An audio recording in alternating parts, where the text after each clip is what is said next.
Don't be taken advantage of. Know the value that you have. And if you don't see that, it's because you don't have value to provide. You need to get in here, build your self-worth, become a person of value, to have something to bring to the fucking table. That formula, the ROI on life, is so fucking powerful.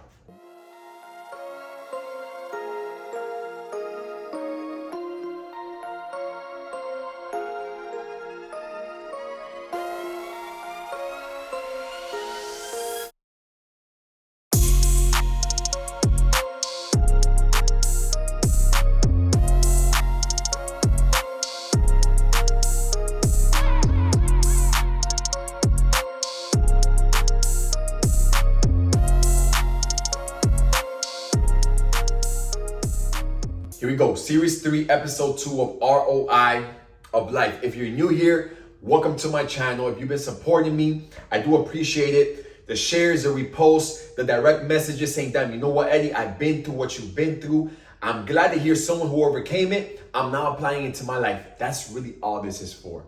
I don't do too much promotion or marketing on this channel. This channel, I'm thinking long-term, 10 years down the line, when it starts to really impact the shit out of some people, I'm fulfilled. Okay, so if you haven't watched the show, the episodes prior to this, make sure you take a look at the episodes that were leading up to this, because it just starts to make sense. If you watch them all in sequence, it starts to make sense from where we're at. So I'm gonna talk about my ROI in the friendships that I've had in my life, right? And just thinking back, I mean, at least when I was incarcerated, this is where I really started to think real deep into this, right? Never held no grudges, right? I never I never had high expectations of my friends slash co-gang members slash affiliates on the streets, but just having their full on loyalty. That's literally all I expected in return for everything that I was investing. And just really thinking and coming home, right? Coming out and really a lot of shit unfolding, finding out a lot of things, hearing a lot of things, seeing a lot of things for myself. It really changed my perspective on how invested I was in my past friendships and how deadly that shit really was. How much I invested in it, where I've risked my life, my freedom. I've lost so much money, right? Investing into my past friendships, where I have now learned to choose my friendships wiser and the environments that I find them in. So just gonna go over two brief stories, all right? One of many, my right hand man, the guy that was like my twin, right? Fully invested into this guy.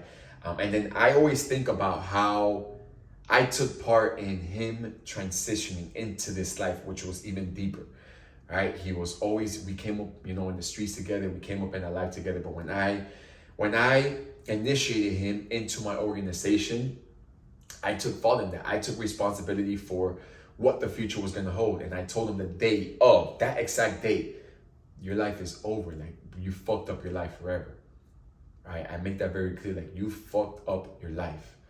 So that was the risk that we had to take, knowing how serious we really got into it. And you know, I did everything that I could for him in that life, right? Trying to build him, trying to connect him with people.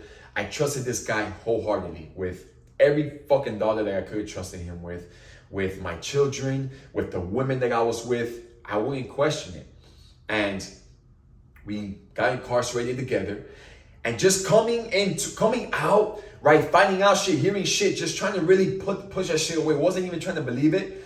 It really started to break me down and bring my walls down of how loyal I was to my people. And it really boiled down to me finding out from the person himself, who I put in work for this man, right? And when if you know what put in work means, it's really getting down, right? I put in work, did something extreme to the man who ended up catching me, right? Catching up to me. Late night, walked into a trap house. This was after me being incarcerated. They didn't go into the trap house to do nothing besides see one of my partners, which was another one of my partners, ironically, right? Had me walk into the house, completely forgot about this dude and what I did to him, because at that time, I mean, back in our days, we did so much fucking dirt, put in so much work, and I mean dirt, not dirty, doing people dirty, but doing wrong to wrong people. that I guess it just went over his head. And again, that's just my perception, not to hold nothing against him, right? That was always my mentality. But when someone tells you straight to your face, like shit got heated, we got in each other's face, and as soon as I walked in, he's like, step out. We were about to go. We were about to go.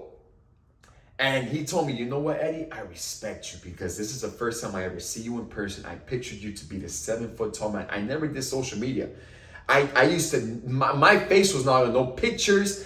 I never posted shit on Instagram, Facebook, MySpace, none of that shit. I was like a fucking ghost back in the days. And he didn't know who I was from him seeing me. He just heard who I was. That's how he knew who I was. So he told me, I pictured you to be the 7-foot, 300-pound man.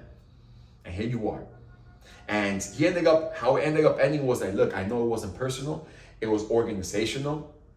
All right, but this is what really happened. And he told me, you know what, my man, my fucking right-hand man, what my brother, my twin, what I considered, had done to me and set me up. Now, again, the guy could have been exaggerating. The guy could have been fucking lying. But he had all the right to make up those lies. Because that was just a nut that was still loose. It never been tied, right? So, and again, I didn't blame him. I didn't have nothing against this guy for what I did to him, right? I just took both pieces, and I made my own conclusion. And it was simply that the game that we were playing, the life that we were in, the environments that we were in, it led us to make mistakes like that. So I don't blame neither party. I don't blame this party so much to where when I called him, right, we spoke shortly after. I said, how the fuck are you going to do this to me? How are you going to set me up to possibly get killed, right? He denied the whole thing, right? Tried to turn it on me. Oh, but you know, you saw him, this and that. Motherfucker, like I sent him to hell. Motherfucker, you serious? You got the audacity to tell me that? Send him to hell, right? This was years ago. I just tried to reconcile this with him a couple weeks or a month ago, or 2 months ago, right? Didn't happen.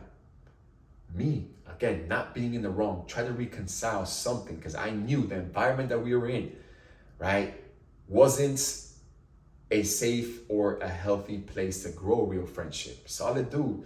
If we were taking our friendship and directed it into growing a business or something, I'm pretty sure we would thrive. Nobody's ever gonna fucking thrive in that environment. As solid as the motherfuckers around you can be, you will not thrive in that environment. So I try to reconcile. I don't know where his head's at, right? Just came home, just got released from his bid because he was my co-defendant, and it just didn't happen. So what did I do? I mean, I'm not gonna fucking pray, cry, or beg nobody. I sent him to fucking hell.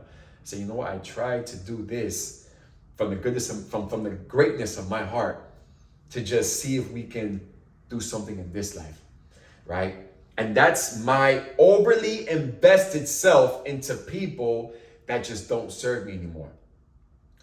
Again, I've invested my time, my freedom. I've risked my life. I lost a lot of money, put people in positions, put plays in people's hands to run with, right? And all I expected back was loyalty. When that loyalty got broken, everything went to hell with it. And that's how I felt when I found this shit out. When this man told me everything that this dude done did behind me. And again, it's really knowing now. I don't hold that grudge. There's no resentment towards anybody, right? And this is my 1% rule. I just need to take 1% accountability. And I have more than 1% accountability to take for, right? It was my fault for putting him in that life. It was my fault for getting him that deep into it. Of course this was a risk. Of course this was gonna happen. So what did I learn from that? Now I'm choosing my friends wiser. Now I'm choosing the people around me wiser. I know how much value I can provide. It needs to be reciprocated in one form or another. So think about the people, the guys, if you're a guy, the women, if you're a woman, right? The people that you're bringing into your life. And I'm talking about just friendships and acquaintances, associates, business, whatever it is, right? Not relationships. That was the last episode. If you're bringing people into your life and the relationship start to analyze how much of what are you investing and is that being reciprocated? Don't be taken advantage of. Know the value that you have. And if you don't see that, it's because you don't have value to provide. You need to get in here, build your self-worth, become a person of value, to have something to bring to the fucking table, to be able to now measure, all right, you know what? I'm pouring into this person. I'm doing this for this person. And again, it's not about keeping score on the scoreboard, because you might be doing more for somebody like I was doing in my past life, right? All the shit that I did, if the loyalty was 100, that's what he was able to give me, right? That's how you measure it. If he was fully intentional about giving me his loyalty, I'll give him the fucking world. Right? Whatever that person can bring, if they're fully intentional, they're not holding back. And they're saying, you know what, Eddie, I have the time, but I'm not going to make it. But all you have is time, and I'm investing money, I'm investing this, I'm investing that. The return of investment is a loss, it's a negative. It just won't mesh. Right? You put that distance now, and you let them know, you know what, we don't have to cut each other off, but I'm only going to invest as much into this relationship, this businessship, this friendship, as much as you're going to invest. When you up your self-worth and you have more time to bring or more knowledge to bring to this table, we'll revisit this. That formula, the ROI on life, is so fucking powerful. Use it.